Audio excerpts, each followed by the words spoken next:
Hey everyone, and welcome back to another movie review. Today I'll be reviewing probably the most anticipated film of the year for most moviegoers, and that is the latest in the Star Wars franchise, The Force Awakens. Star Wars The Force Awakens is set 30 years after the sixth film, Return of the Jedi, which came out back in 1983.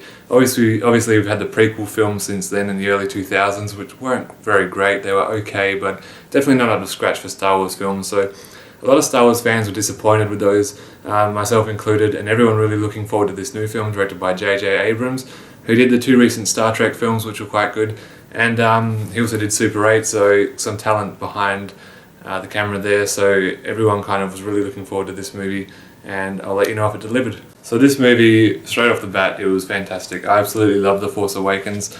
Definitely a lot better than any of the prequel films. It's up there close to the original films. Probably not as good as any of the original three, in my opinion. I know a lot of people actually think it's actually better than Return of the Jedi. I'm not sure yet. I've only seen it once, so I'd probably have to make my decision after seeing it a few more times. Anyway, this is set 30 years later, so we still get a few of the characters from the original trilogy, including Harrison Ford as Han Solo. We get Carrie Fisher back as Leia, though she's General Leia, I think, now, instead of Princess Leia. And everyone's wondering about Luke Skywalker, if he's in the film or not. Well, everyone knows he's in the film, but what exactly happens with him? He's not in any trailers or on the poster. So I won't really say too much about it because I don't want to spoil it for those of you who haven't seen it yet. The story is mainly based around these new characters played by Daisy Ridley and John Boyega. I've never really seen them in anything before, but they are really great. Their performance is really fantastic, and up there, standing up with like Harrison Ford and all that in a Star Wars film would be tough to do. Big shoes to fill. And they just really did a fantastic job. I think their performances were spot on, as well as Oscar Isaac. He was great. Adam Driver as the villain Kylo Ren was really good. Definitely not Darth Vader material, but still fantastic. So The Force Awakens is a big, fast-paced, fun space adventure film, pretty much.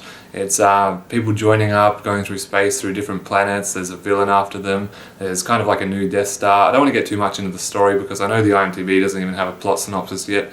So I don't want to spoil anything for those of you who haven't seen it, but it's just a really fun, really fast-paced film, kind of like the original trilogy. It also had John Williams back doing the music, he did the music for all 6 of the previous films, so I was looking forward to hearing the score.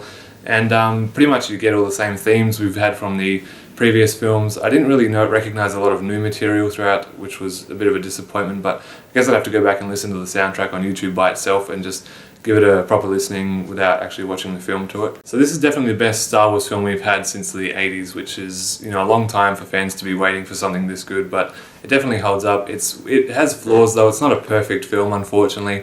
I'll get into that a little later, but yeah, it's still very decent for a Star Wars film coming out nowadays, and probably one of the best films this year, up there with Mad Max Fury Road, I reckon, drawing for first place out of those two. One thing that was fantastic about this movie is they were able to go back and capture the style of the original trilogy.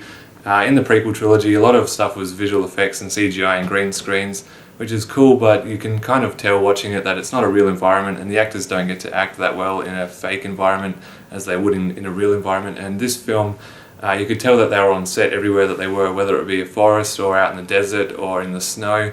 And a lot of the creatures in the background were like puppets and animatronics and stuff, so that was cool. And the droids as well, they weren't all visual effects. There were a few characters who were visually added, obviously, for obvious reasons that they couldn't make them, but it still looked fantastic having most of these background creatures being puppets. So the main issue I had with the film, I guess there was a bit of a slow point towards the middle of the film. It started off really strong, and I really loved the first, maybe third of the film, and then the third part of the film, the ending of the film.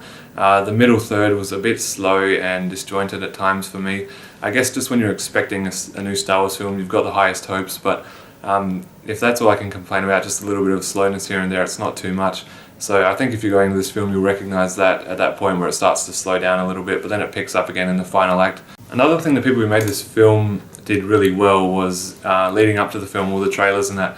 There's a lot of stuff shown in the trailers, but it never really gives away the story or any spoilers or anything like that. So I was pretty much going into this film not knowing anything about the story, which is a good way to go into this movie. So that's why I don't want to talk about the story too much, for those of you who haven't seen it. But there's a lot of shocks towards the end of this film, especially involving some of the lead characters that we've known since the original trilogy. So it's kind of interesting to see that, and emotional at times as well. There's a few emotional scenes. It's also got a good amount of humour throughout it. You recognise in the original trilogy there's quite a good bit of humour with Han Solo and Carrie Fisher's characters, and that comes back in this film. In the prequel trilogy, there wasn't really any humour at all. It was all really just dark and serious the whole time, so it kind of lifted the spirits a bit for this film, which I thought was really needed and done really well. So Star Wars The Force Awakens didn't disappoint. It was a really fun time. Probably the best space adventure film since the original series. I just thought it was fantastic and a lot of fun. Highly recommend it. It's definitely the big blockbuster summer film this year. I saw it with my brother and my mum, and we all thoroughly enjoyed it. We're all big Star Wars fans, so I think anyone who's a fan of the original trilogy would have to love this movie. So it was very close to being an A+ for me, but unfortunately I'm going to have to lower it a bit and give it an A, so it's still very high grade, an A, but yeah, just not quite an A+, but still a fantastic movie. So thanks guys for watching my review for Star Wars The Force Awakens. Tell me what you thought of the film below, or this review, and definitely go and check it out when you get the chance. So please subscribe to my channel, and I'll see you in my next video. Bye.